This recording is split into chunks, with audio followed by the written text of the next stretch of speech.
My name is Audrey, I'm 35, and I buried my husband Jason last Tuesday. I thought that would be the worst day of my life until his sister Melissa cornered me at the reception, ice cold as winter glass. She wanted my house, our home, while I was still drowning in grief. What she and his family never expected was the truth I'd been keeping quiet all these years. Before I tell you how my world collapsed twice in 1 week, let me know where you're watching from. Don't forget to like and subscribe if you want to hear how I stood my ground when I had nothing left to lose. Jason and I met 8 years ago at Westview Coffee, the small shop around the corner from the elementary school where I taught 3rd grade.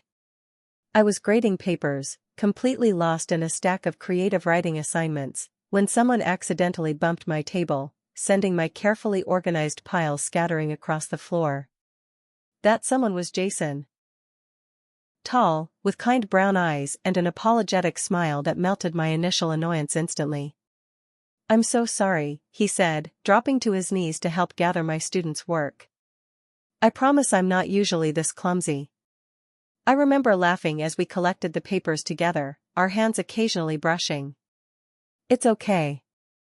Maybe it's the universe's way of telling me to take a break. Or the universe's way of making me look like an idiot in front of a beautiful woman," he replied with a self-deprecating grin. That chance meeting turned into coffee, which turned into dinner the following night, which somehow turned into 8 wonderful years together. Jason worked as an architectural engineer, designing homes that were as structurally sound as they were beautiful. He had such an eye for detail, for creating spaces that felt both safe and special. When we got married after 2 years of dating, we rented a small apartment downtown, saving everything we could for our dream home. Jason came from money, serious money. His father William had built a successful real estate development company from the ground up, and his mother Catherine came from old money herself. They lived in a sprawling mansion in the wealthiest part of town, all marble countertops and crystal chandeliers. From the beginning, they made it clear that I wasn't quite what they'd envisioned for their son. Catherine would make subtle comments about my quaint teaching career or how refreshing it was that I didn't care about designer labels. And then there was Melissa, Jason's younger sister. 3 years younger than Jason, she'd never really had to work for anything in her life. While Jason had insisted on making his own way despite their family wealth, Melissa embraced the privilege wholeheartedly. She lived in an apartment her parents paid for, drove a car they bought her, and worked a token job at a friend's boutique that she treated more like a social club than actual employment. The tension with Jason's family was always there, simmering beneath the surface of holiday dinners and occasional family gatherings. But Jason was incredible at buffering me from the worst of it. He'd squeeze my hand under the table when his mother made a backhanded compliment about my simple style. He'd change the subject when Melissa would start talking about people from their social circle I didn't know, a conversational tactic she used specifically to exclude me. "They'll come around," Jason would always tell me afterward. "They just need time." 3 years into our marriage, we found our dream home, a beautiful colonial-style house with 4 bedrooms, a spacious kitchen that opened to a family room with a fireplace, and a backyard with mature oak trees. It was perfect, and much more than we could afford on our combined salaries. What Jason's family didn't know was that my grandmother had passed away the year before and left me a substantial inheritance. She had been frugal her entire life, investing wisely, and saving everything she could.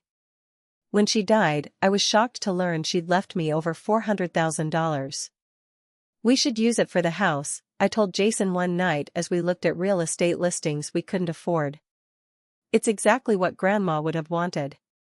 Jason was hesitant at first. "That's your inheritance, Audrey.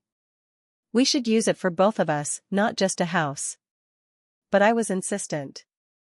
The house we'd found was perfect. It was the kind of place where we could build a life, raise a family, grow old together. What I didn't know then was that there were complications that made Jason particularly cautious about joint assets. You see, Jason had a heart condition. Hypertrophic cardiomyopathy, a thickening of the heart muscle that made it harder for his heart to pump blood. It wasn't immediately life-threatening with proper management, but it did mean he had accumulated significant medical debt before we met, debt he was still paying off. He was also concerned about potential future medical expenses. "I think we should put the house in your name," he suggested one night as we went through the pre-approval process for our mortgage. "Just to be safe."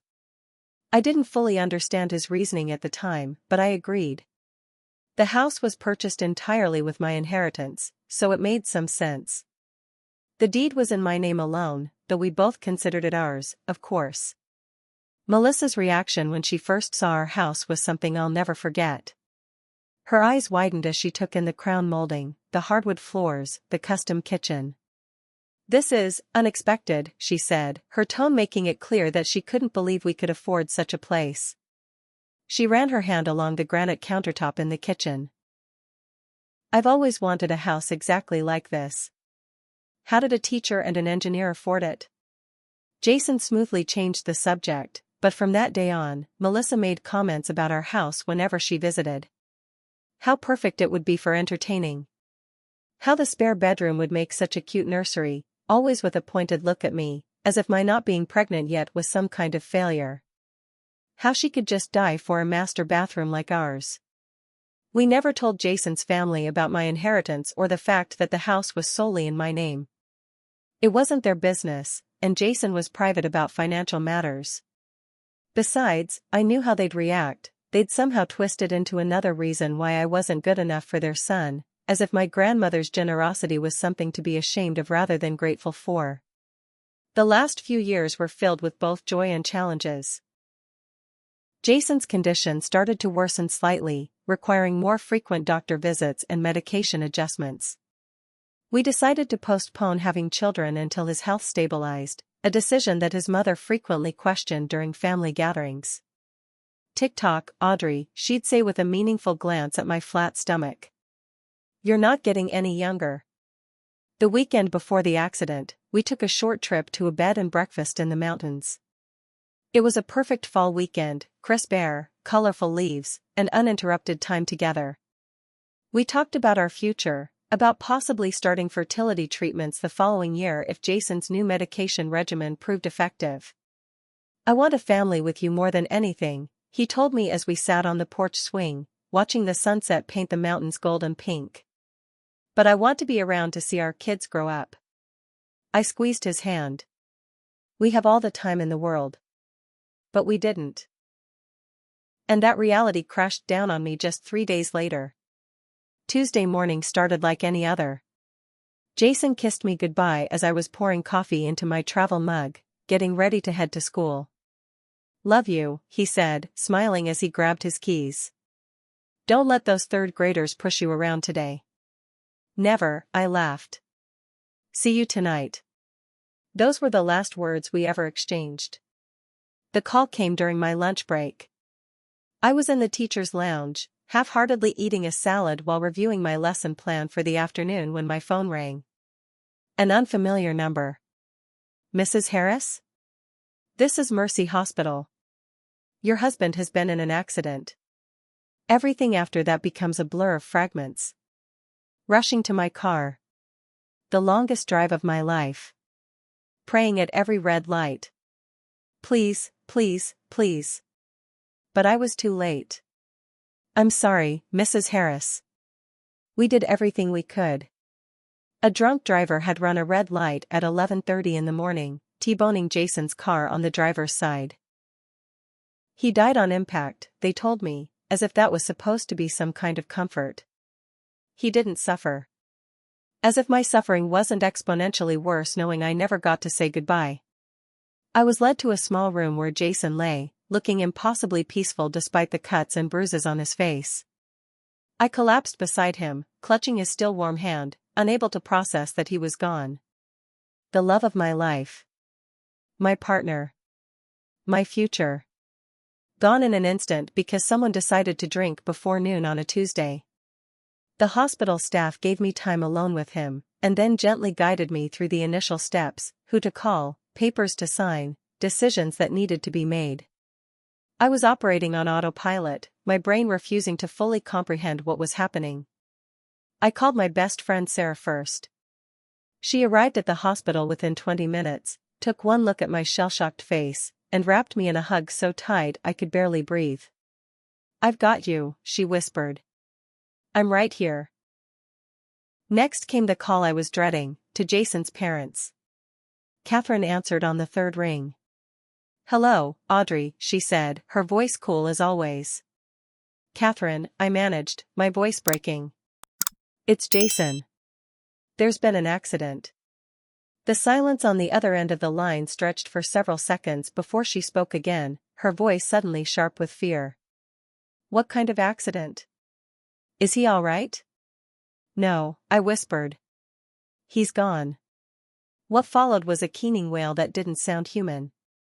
I heard William in the background, demanding to know what was happening, and then the phone seemed to drop. When someone picked up again, it was William. "What happened?" he demanded, his voice tight with emotion. I explained what little I knew about the accident, about the drunk driver, about being too late to say goodbye. "We're coming to the hospital," he said abruptly. "Don't do anything until we get there." I wasn't sure what he thought I was going to do, but I was too numb to argue. Sarah stayed with me in that small waiting room as I stared blankly at the wall, occasionally gripping her hand when a wave of grief threatened to pull me under completely. William and Catherine arrived 45 minutes later, with Melissa trailing behind them. Catherine's face was blotchy from crying, her normally perfect makeup streaked down her cheeks. William looked as if he'd aged a decade since I'd last seen him at Sunday dinner 2 weeks before. Melissa's eyes were red-rimmed, but there was something else in her expression as she looked at me, something calculating. "Where is he?" Catherine demanded. "I want to see my son." I led them to where Jason's body had been moved, standing back as they crowded around him. Catherine collapsed against him, sobbing, while William stood rigidly at her side, one hand on her shoulder, the other clenched in a white-knuckled fist at his side. Melissa hovered nearby, her face a mask of grief that didn't quite reach her eyes. The next few days passed in a fog. Jason's parents took over the funeral arrangements almost immediately, consulting me only as an afterthought. They chose an expensive funeral home, a mahogany casket with brass fittings, and arranged for the service to be held at their church rather than the smaller, more intimate one where Jason and I had attended. "It needs to be appropriate," Catherine said when I suggested something simpler. "Jason deserves the best." I was too exhausted to fight, too broken to argue that Jason would have hated the ostentation, the display of wealth. He had always preferred simplicity, authenticity. But this funeral wasn't really for him, it was for his parents, for their social circle, for appearance's sake. Melissa was constantly at her parents' side during the planning, occasionally shooting me looks that made me uncomfortable. During one meeting at the funeral home, while her parents were discussing flower arrangements with the director, she cornered me near the casket displays. "The house must feel so empty now," she said, her voice dripping with false sympathy. I nodded, unable to form words around the lump in my throat. "Such a big place for just one person," she continued. "4 bedrooms. That gorgeous kitchen. All those empty rooms." I looked at her, confused by her focus on the house at such a time. "Have you thought about what you'll do now?" she pressed. "I mean, without Jason's income, can you even afford to keep it up? The property taxes alone must be—" "Melissa," I cut her off, my voice sharper than I intended. "My husband just died. I haven't thought about any of that yet." She had the grace to look momentarily abashed, but there was a gleam in her eye that made my skin crawl. Sarah, who had been my shadow throughout this nightmare, appeared at my side, placing a protective hand on my arm. "Audrey, they need you to make a decision about the memorial cards," she said, though I knew it was just an excuse to extract me from the conversation. As we walked away, Sarah leaned in close. "Watch out for her," she whispered. "I overheard her talking to your in-laws earlier. Something about arrangements for the house after the funeral." I was too grief-stricken to fully process the warning at the time, but I would remember it all too clearly in the days to come. The day of the funeral dawned bright and clear, the kind of perfect fall day that Jason and I would have spent hiking or working in the garden. The church was packed. Jason had been well liked in the community, both for his professional work and his volunteer efforts with Habitat for Humanity. The service was a blur of hymns, eulogies, and faces swimming with tears. I sat in the front row with Jason's parents and Melissa, feeling oddly disconnected from the proceedings. This formal, stuffy service with its expensive flower arrangements and professionally printed programs didn't feel like a celebration of the man I had loved. The Jason I knew would have wanted something outdoors, something simple and heartfelt. William gave a stiff eulogy that focused mainly on Jason's professional accomplishments and the Harris family legacy. I spoke next, my voice somehow steady as I talked about Jason's kindness, his humor, the way he could make anyone feel like the most important person in the room. I talked about his passion for creating spaces where people felt safe and loved, both in his work as an architect and in our home together. I noticed Melissa stiffen at the mention of our home, her eyes narrowing slightly. After the service, everyone gathered at our house, my house, for the reception. Catherine had insisted on catering, refusing my offer to coordinate with friends who had volunteered to bring food. "It needs to be proper," she'd said dismissively. "We have standards to maintain." So I found myself standing in my own kitchen, surrounded by expensive finger foods I hadn't chosen, accepting condolences from people I barely knew, feeling like a visitor in the home Jason and I had made together. And then Melissa cornered me, her timing as impeccable as it was cruel. The reception was in full swing, the house filled with the low murmur of conversations and occasional bursts of laughter as people shared memories of Jason. I had escaped to the kitchen for a moment of solitude, leaning against the counter and taking deep breaths, trying to hold myself together for just a few more hours. That's when Melissa appeared, closing the swinging door behind her with a soft click. She was dressed in an expensive black dress that looked more appropriate for a cocktail party than a funeral, her makeup flawless despite the few tears she had shed during the service. "There you are," she said, as if she'd been looking for me. "We need to talk." I straightened up, brushing a stray tear from my cheek. "Can it wait, Melissa? Today is really not." "When are you planning to move out?" she interrupted, her voice matter of fact. I stared at her, certain I had misheard. "Excuse me?" "The house," she clarified, gesturing around the kitchen. "Mom and Dad think I should have it. We need to discuss a timeline for you to find somewhere else." The shock of her words momentarily overrode my grief. "This is my home," I said slowly. "Mine and Jason's. Why would I move out?" Melissa sighed, as if I were being deliberately obtuse. "It's a family house, Audrey. And, well..." She gave me a pitying look. "You're not really family anymore, are you?" Her words hit me like a physical blow. Not family anymore. As if my connection to Jason, the life we had built together, the love we had shared, had died with him. "That's a horrible thing to say," I managed, my voice barely above a whisper. "Jason was my husband. This is our home." Melissa corrected coldly. "He was your husband. And let's be realistic, you can't afford this place on a teacher's salary. It makes sense for it to stay in the Harris family." "I am the Harris family," I said, anger beginning to cut through the fog of shock. "I'm Jason's wife." "Widow," she corrected again. "And Mom and Dad agree with me. They think it would be best if I took over the house. I've always loved it, and they can help me with the mortgage until I sell my condo." I couldn't believe what I was hearing. My husband wasn't even in the ground yet, and his family was already trying to take our home away from me. "The mortgage is paid," I said flatly. "And this discussion is over. I'm not going anywhere." Melissa's expression hardened. "Don't be difficult, Audrey. You don't deserve a house like this. You're a public school teacher, for God's sake. What would you even do with all this space?" "Live in it," I said, my voice gaining strength. "Just like Jason and I plan to do for the rest of our lives." "Jason would want his real family to have it," Melissa said, her voice dripping with disdain. "Not some gold digger he married because she got her hooks into him before he could do better." The kitchen door swung open before I could respond, and Sarah walked in, immediately sensing the tension. She looked between us, her eyes narrowing as she took in my pale face and Melissa's confrontational stance. Everything okay in here? She asked, though her tone made it clear she knew it wasn't. Fine, Melissa said with a false smile. Just discussing some arrangements with Audrey. The only arrangement you need to worry about right now is finding your way out of this kitchen, Sarah said coolly. Audrey needs a moment.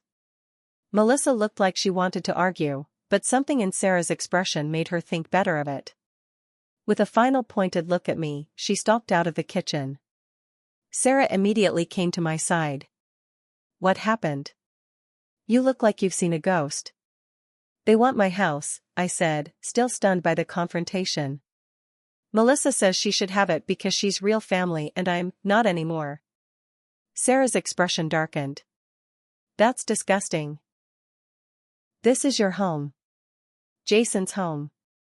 They don't care, I said, the reality of the situation sinking in. They never cared about what Jason wanted. They never cared about me at all. Through the kitchen door, I could see Melissa whispering to her parents, all three of them glancing in my direction.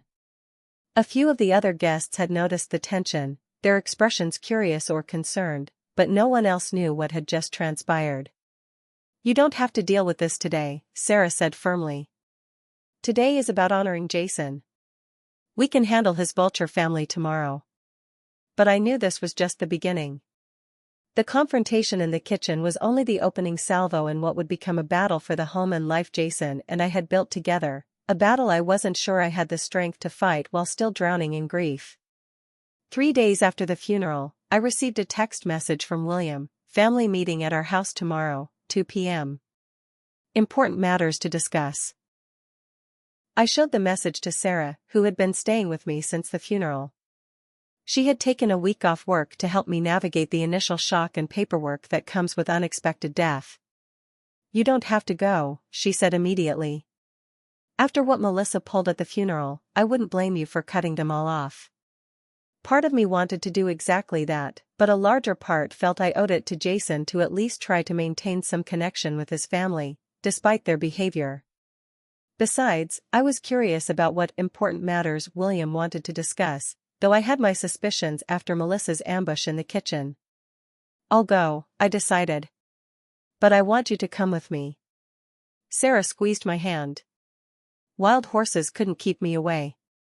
The next day, we drove to the Harris mansion in Sarah's car. I hadn't been back to their home since before the funeral, and seeing the imposing facade made my stomach clench with anxiety. This house had never felt welcoming to me, with its perfect furnishings that seemed designed for appearance rather than comfort, so different from the warm, lived-in home Jason and I had created together. Catherine opened the door before we could ring the bell, her expression a careful mask of politeness that did nothing to disguise the coldness in her eyes. Her gaze flickered to Sarah with obvious disapproval. This is a family meeting, she said pointedly. Sarah is family, I replied, brushing past her into the foyer. She stays. Catherine's lips thinned, but she didn't argue further, leading us to William's study. The room was all dark wood and leather, designed to intimidate with its massive desk and walls of leather-bound books that I suspected had never been read. William sat behind the desk, Melissa in one of the visitor chairs. But what made my heart skip a beat was the third person in the room. A thin, balding man in an expensive suit who I recognized as Gregory Palmer, the Harris family lawyer. This wasn't a family meeting. It was an ambush. Audrey, William nodded curtly. And Sarah, was it? I don't recall extending an invitation to outsiders. Sarah stays, I repeated, taking the remaining visitor chair while Sarah positioned herself behind me, a physical reminder that I wasn't facing this alone. William's jaw tightened, but he moved on. We're here to discuss some practical matters following Jason's passing. Gregory is here to help facilitate the transition of assets. I noticed he didn't say help with Jason's estate or discuss Jason's will. The phrasing was deliberate, and it set my teeth on edge. What assets are we discussing? I asked, though I already knew the answer. The house, primarily, William replied, his tone businesslike.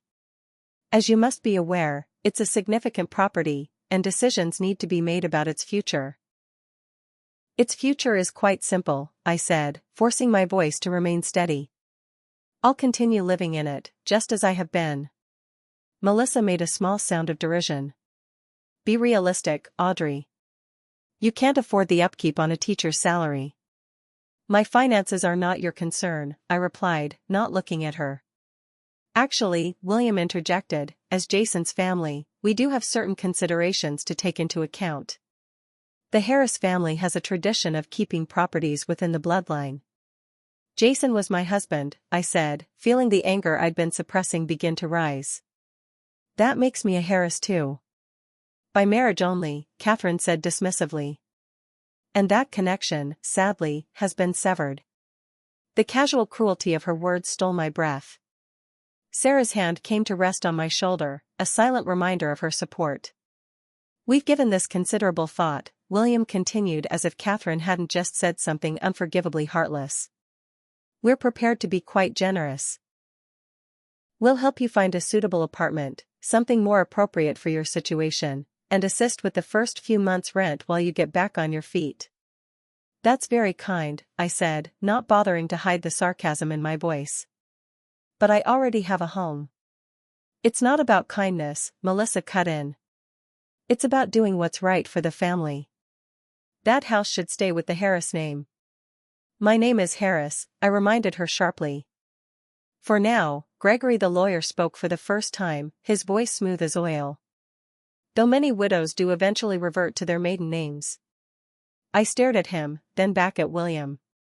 Is this why you brought your lawyer? To intimidate me into giving up my home? No intimidation necessary, William said with a dismissive wave of his hand. Gregory is simply here to facilitate the paperwork once we reach an agreement. Which we're not going to do, I stated flatly. The house is my home. I'm not leaving it. Audrey, Catherine leaned forward, her voice taking on a patronizing tone I'd heard many times before. Be reasonable. Jason would have wanted the house to stay in the family. I am his family, I repeated, my patience wearing dangerously thin. You were his wife for a few years, Melissa said. We've been his family his entire life. That house should be mine. I've already started looking at renovations for the kitchen, and the master bedroom needs. You've what? I interrupted, unable to believe her audacity. You're planning renovations for my house? It's a waste on you, Melissa continued as if I hadn't spoken. What does a childless widow need with 4 bedrooms and that gorgeous backyard? I'd actually use the space. I felt something snap inside me, the last thread of patience, of politeness, of restraint that I'd been clinging to out of respect for Jason. Get out, I said quietly. William frowned. I beg your pardon? Get out of my house, I clarified, before realizing my mistake. Or rather, I'll get out of yours. This meeting is over. I started to stand, but William's next words froze me in place. We were never sure about you anyway, he said coldly. Jason could have done so much better. Someone from our circle, someone who understood our values. But he insisted on marrying you, despite our reservations. William, Gregory cautioned, looking uncomfortable for the first time. But William wasn't finished. The least you could do is respect his family's wishes now that he's gone. I slowly sank back into my chair, a strange calm settling over me. You have no idea what Jason wanted, I said softly. No idea at all. The room fell silent at my words, tension crackling in the air like static before a storm. William's expression darkened, while Catherine and Melissa exchanged glances. I think we knew our son a bit better than you give us credit for, William finally said, his tone condescending. I shook my head slowly. No. You never really knew him at all. If you did, you wouldn't be sitting here trying to take our home away from me barely a week after his death. It's not about taking anything away, Catherine interjected smoothly. It's about keeping the house and the family where it belongs. Here's something you might not know, I said, my voice growing stronger with each word. I own that house. Not Jason. Me. The stunned silence that followed was almost comical. William's mouth actually dropped open, while Melissa's eyes widened in disbelief. "That's impossible," Melissa finally sputtered. "Jason bought that house." "No," I corrected.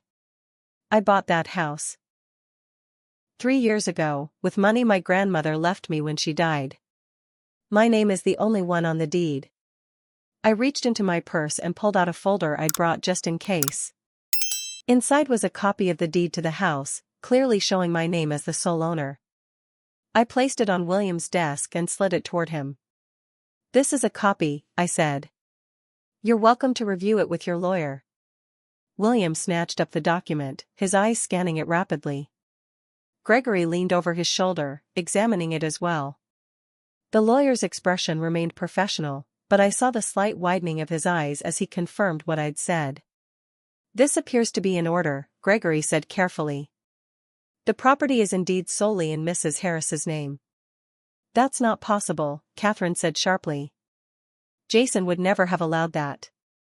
"Allowed?" I repeated, incredulous. "Jason didn't allow or disallow anything. It was a mutual decision.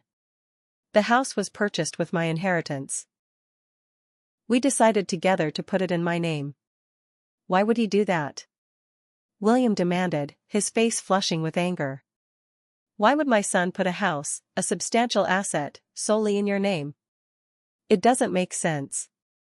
I hesitated, not sure how much of Jason's private medical and financial concerns I wanted to share with these people who had just shown me exactly how little they respected me. But perhaps the truth would finally make them understand. "Jason had medical debt," I said quietly. "From before we met. His heart condition required treatments that his insurance didn't fully cover.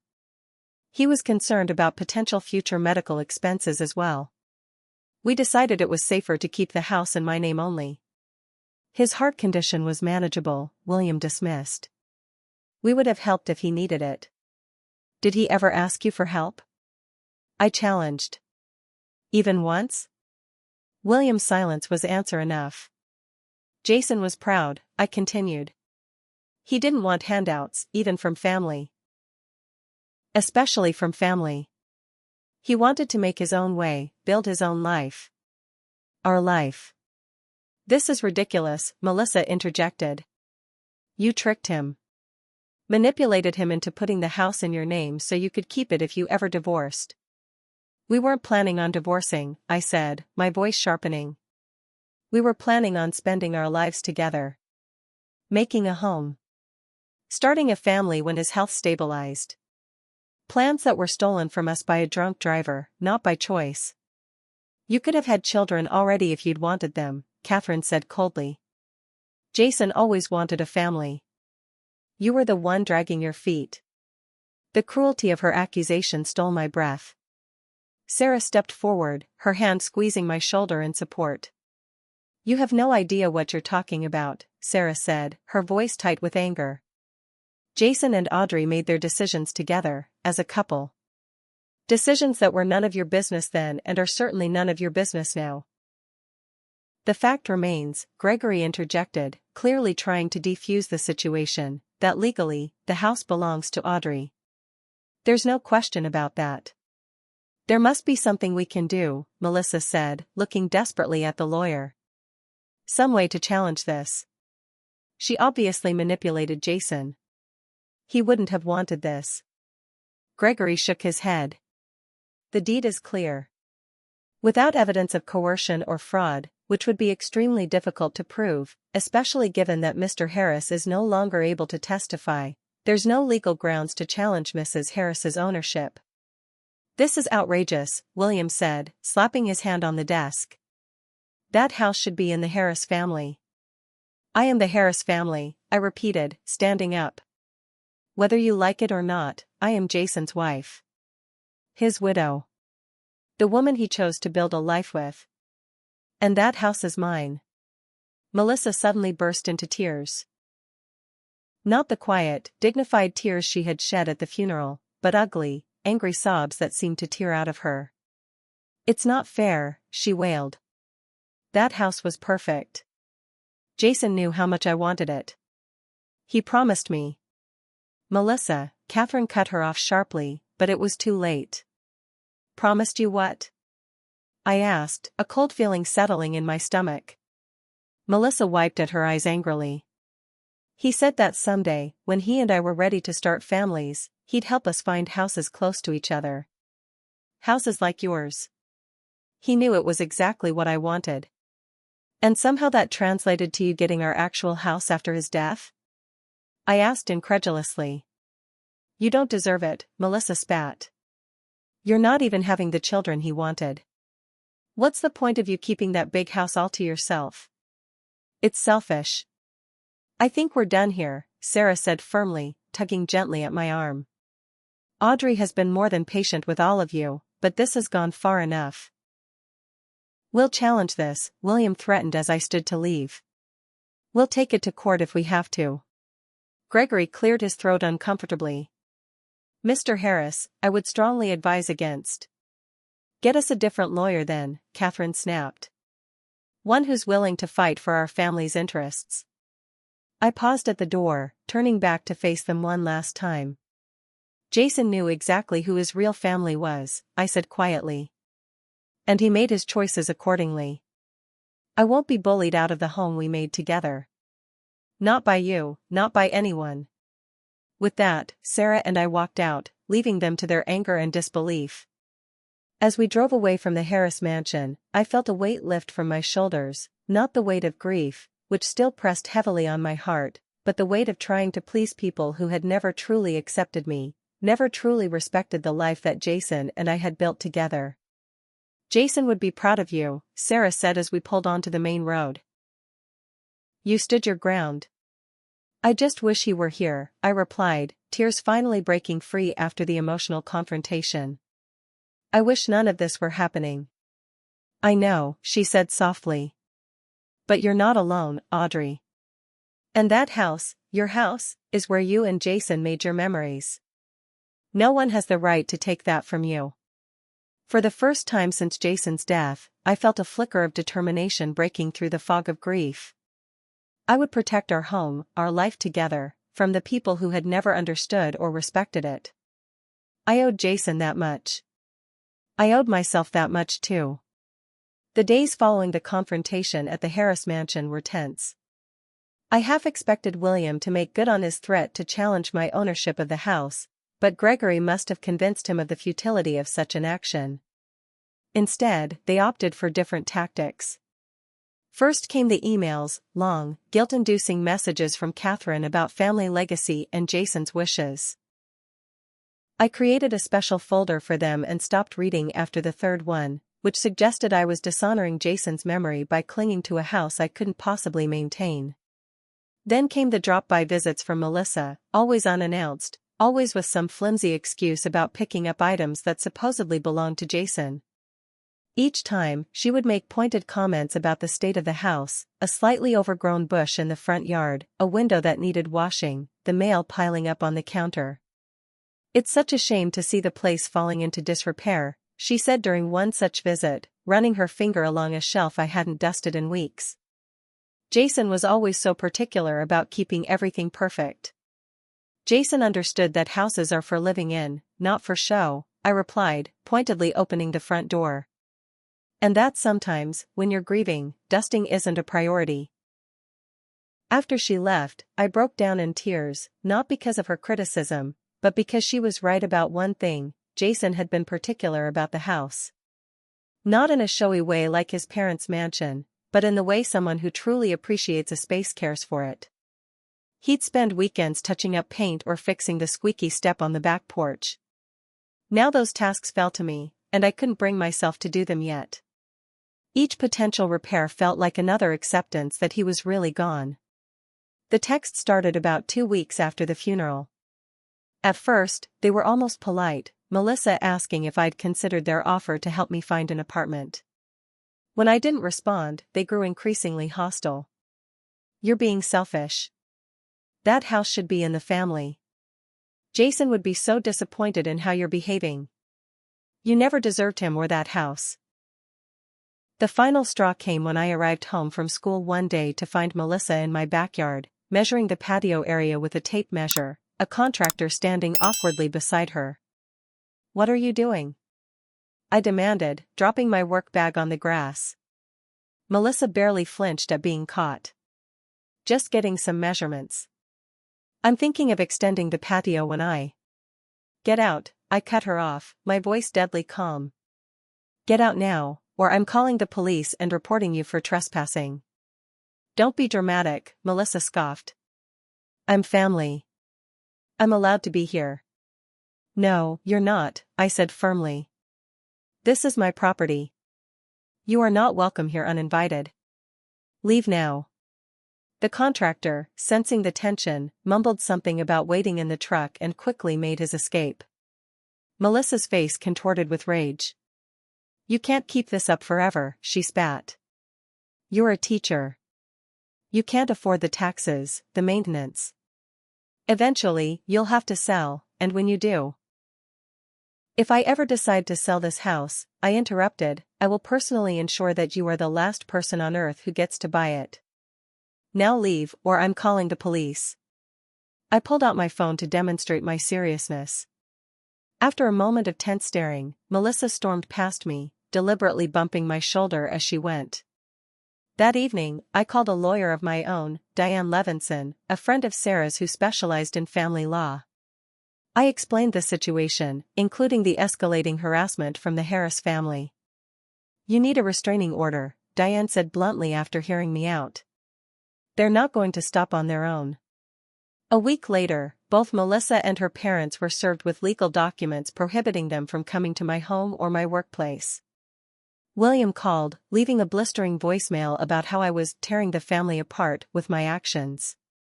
I saved the message as evidence of continued harassment and blocked his number. With the immediate threat of the Harris family's intrusion reduced, I finally had space to begin processing my grief properly. The house felt simultaneously too empty without Jason and too full of memories, each room containing echoes of our life together. Some nights, I slept on the couch because our bed felt too large, too vacant on his side. Sarah suggested I might want to redecorate, to make the space feel more mine, but I couldn't bear to erase the touches that were so distinctly Jason, the reclaimed wood shelves he'd installed in the living room, the specific shade of blue he'd insisted on for the kitchen.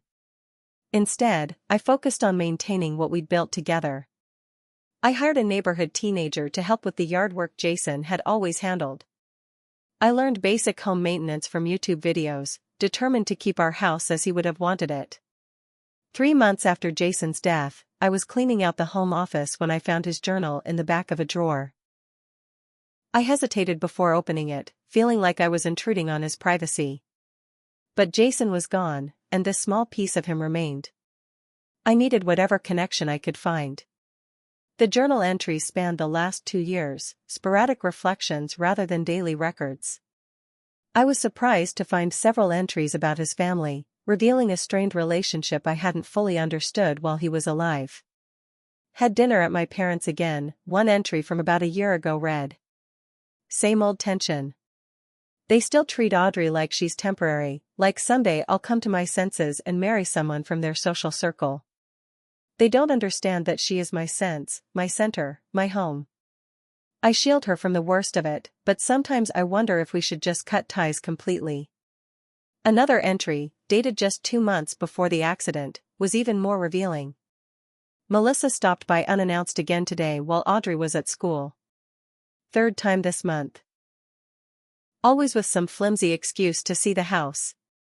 The way she looks around, measuring everything with her eyes, it makes me uncomfortable." Mom called later, hinting again about how Melissa deserves a nice house like ours. As if houses are things you deserve rather than earn. I'm glad the deed is in Audrey's name only. If anything ever happens to me, I know they'd try to take it from her. At least this way, she's protected. I sat on the office floor, tears streaming down my face as I read his words. Jason had known. He had understood his family better than I ever realized and had taken steps to protect me from them. The house wasn't just in my name for financial protection against medical debt, it was his way of ensuring his family couldn't take our home from me if something happened to him. The next day, I visited our safety deposit box at the bank, something I had been putting off. Inside, among our important documents, I found an envelope addressed to me in Jason's handwriting. With trembling fingers, I opened it. "My dearest Audrey," it began. "If you're reading this, something has happened to me. I hope it's many, many years from now, that we've had a lifetime together, raised our children, grown old in our beautiful home. But life is uncertain, especially with my condition, so I'm writing this now, while I'm still here to tell you all the things I might not get to say." The letter continued for several pages, a beautiful testimony to our love and life together. Near the end, he addressed the very situation I now found myself in. "I know my family. If something happens to me before we've had the full, long life we've planned, they might try to insert themselves into your grief, might even try to claim parts of our life together. Especially the house, Melissa has always coveted it, and my parents have always enabled her worst tendencies. But the house is yours, Audrey. Legally and in every way that matters. It's the place we made our home, and whether you choose to stay there, fill it with memories and maybe someday with children, or eventually move on to a new chapter, that choice is yours alone. Don't let them bully you. Don't let them make you feel less than the extraordinary woman you are, the woman I fell in love with, the woman I choose every day, the woman who made every corner of our home feel like exactly where I was supposed to be." I clutched the letter to my chest, sobbing in the small private room the bank had provided. It was as if Jason were there with me, supporting me, loving me still. His words gave me strength I didn't know I needed, permission I didn't realize I was seeking to stand firm against his family's manipulations. That evening, I received a text from a number I didn't recognize. It was Melissa. "I want to apologize. Can we meet for coffee tomorrow? Just to talk."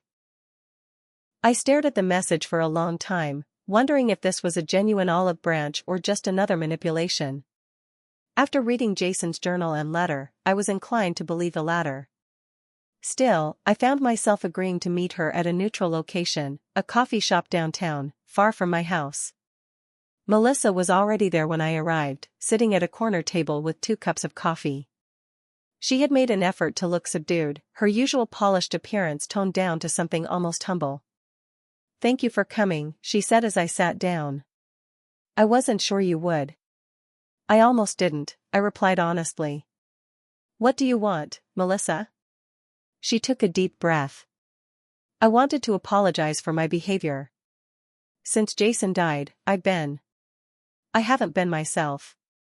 Grief makes people do crazy things, you know?" "I'm familiar with grief," I said dryly. "It doesn't usually make me try to steal someone's home." She had the grace to look embarrassed. "That was wrong of me. Of all of us. It's just that house always represented something to me. Something I thought I was entitled to." "A house isn't something you're entitled to," I said, echoing Jason's words from his journal. "It's something you earn." "I know that now," she said quickly. "Mom and Dad bought me a condo in Riverview. It's not as nice as the house, but it's mine. I'm moving there next month." I nodded, not sure what response she was looking for. "I'm glad for you. I just wanted you to know that I'm backing off. The restraining order can be lifted. I won't bother you anymore." There was something in her tone, some undercurrent I couldn't quite identify. Not quite sincerity, but not the open hostility of our previous interactions either. "Why the change of heart?" I asked. Melissa shrugged, not meeting my eyes. "Like I said, grief makes people crazy. I'm trying to move forward now." Later, Sarah would tell me she'd heard through mutual acquaintances that William and Catherine had indeed bought Melissa a condo, after their new lawyer had confirmed that any legal challenge to my ownership of the house would be both expensive and almost certainly unsuccessful. The apology was just Melissa's attempt to save face. But in that moment, sitting across from her in the coffee shop, I decided it didn't matter. Whether her apology was genuine or not, the outcome was the same. They were finally leaving me alone to grieve and heal in the home Jason and I had shared. "I accept your apology," I said simply, standing up without touching the coffee she had bought me. "Goodbye, Melissa." As I walked away, I felt lighter somehow. Not healed, that would take much longer, but unburdened from the weight of fighting Jason's family while also mourning his loss. Now I could focus on the more important task: honoring the life and love we had shared by finding a way to move forward, one day at a time. 6 months after Jason's death, I stood in our backyard, my backyard, watching the early spring sunshine filter through the oak trees we had so loved. The daffodils Jason had planted along the fence line were blooming, cheerful yellow trumpets announcing that life, somehow, continues even after devastating loss. The house had slowly transformed over those 6 months. Not in dramatic ways, the blue kitchen remained blue, the reclaimed wood shelves still displayed our collection of travel souvenirs, but in subtle shifts that reflected my journey through grief. The spare bedroom that had been designated as a future nursery was now an art studio.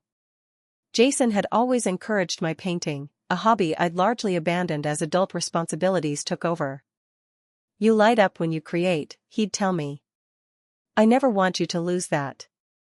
In the days and weeks after the confrontation with his family, I'd found myself drawn to that empty room, its blank walls a canvas for my grief. At first, I'd just sat there, surrounded by the silence of what might have been. Then one day, on impulse, I'd brought in an old easel from the garage, set up a small table with paints, and started to create again. The paintings were dark at first, abstract expressions of loss and anger, swirls of black and deep blue. Over time, colors began to creep back in. A splash of yellow here, a streak of green there. The process became a form of therapy, a way to express what I couldn't always put into words. Sarah was the first to suggest I might want to share my work.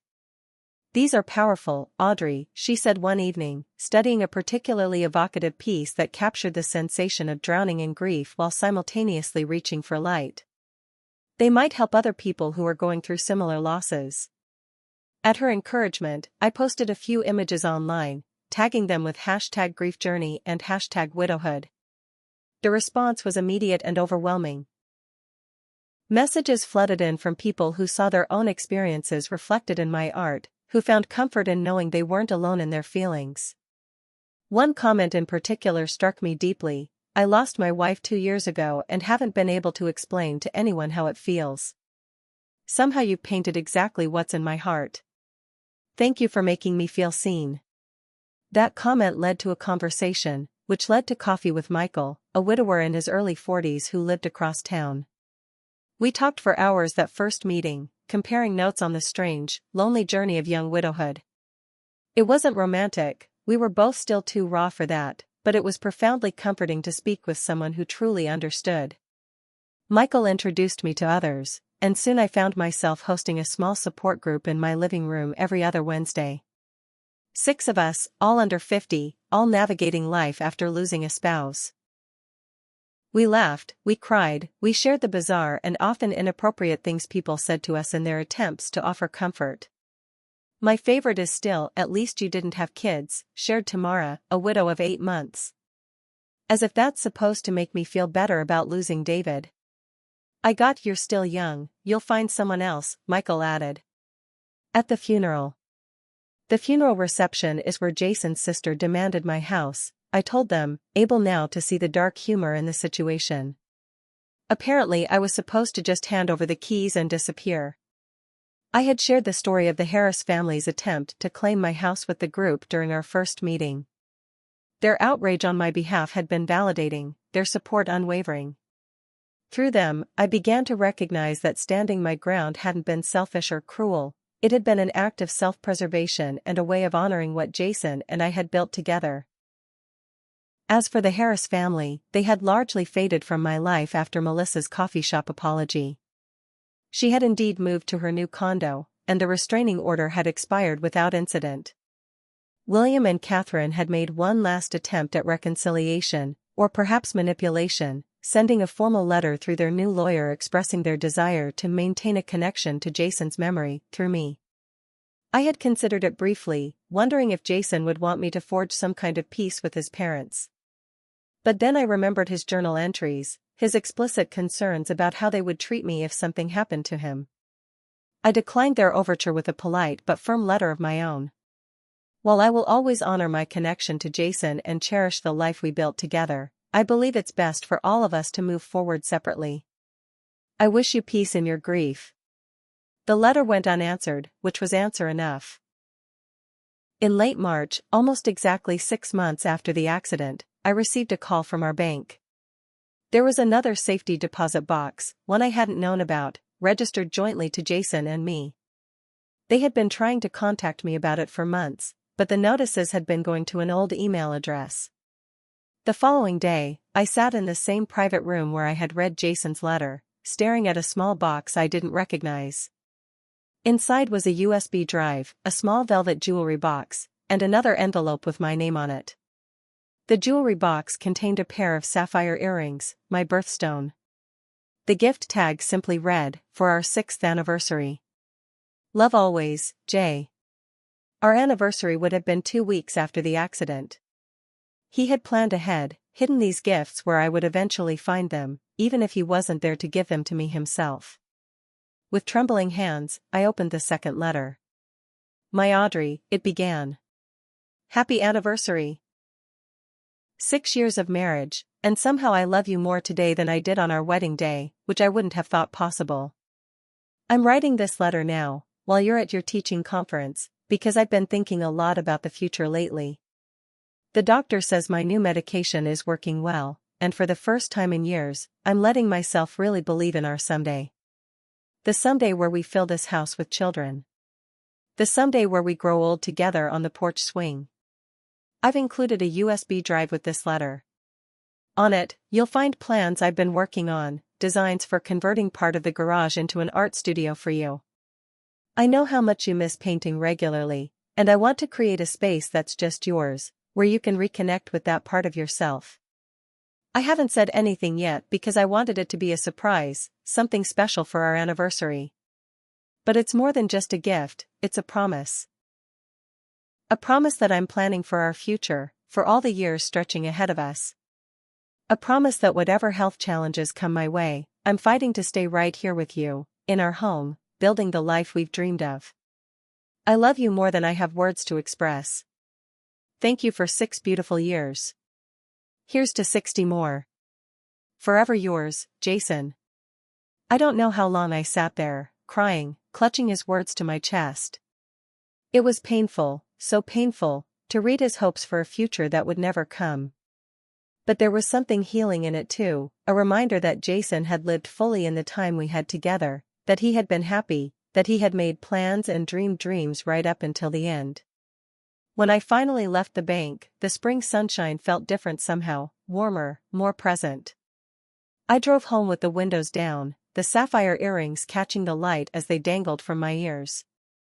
That evening, I sat on my back porch, watching the sunset paint the sky in shades of pink and gold. Jason's letter lay in my lap, the USB drive on the table beside me. I hadn't looked at the studio plans yet. I would, eventually, but not today. Today was for remembering, for honoring, for beginning to look forward again. Melissa and her parents had been so fixated on the house itself, the structure, the property, the physical asset. What they had never understood was that the true value of this place wasn't in its walls or its market price.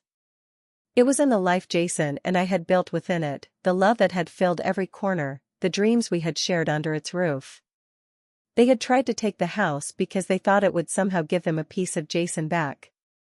But Jason wasn't in the house, he was in my heart, in my memories, in the person I had become because I had been loved by him. As darkness fell, I made a decision. The extra bedroom would remain my art studio, a space for creativity and healing. But the garage, that would become a community space. A place where my small support group could meet, where other young widows and widowers could find connection and understanding. A place of transformation and growth, just as Jason had intended, though in a different way than he had planned. It felt right. It felt like honoring Jason while also honoring my own journey forward. Not moving on, I hated that phrase, with its implication of leaving behind, but moving forward, carrying him with me. I'm still here, I whispered to the night sky, imagining that somewhere, somehow, Jason could hear me. I'm still in our home. I'm still fighting for the life we built. And I'm going to be okay. The road ahead would still have difficult days, I knew that. Grief isn't linear, it circles back when you least expect it, triggered by a song on the radio or the scent of a familiar cologne on a stranger. But for the first time since the accident, I felt a sense of possibility again. Not for the future Jason and I had planned together, but for a different future, one that honored what we had shared while creating something new from the ashes of loss. The house had never been just about the property, it was about protecting the life and love we had built together. Jason knew his family would try to take it all away from me. What he never got to see was how strong I could be when it mattered most. What's your story of standing up for yourself when it mattered most? Have you ever had to protect something important from people who didn't understand its true value? I'd love to hear your experiences in the comments below. And if this story resonated with you, please like, subscribe, and share it with someone who might need to hear that they're not alone in their grief journey. Thank you for being here with me today, and remember, sometimes the greatest strength comes from honoring the love we've been given, even when that love is no longer physically present.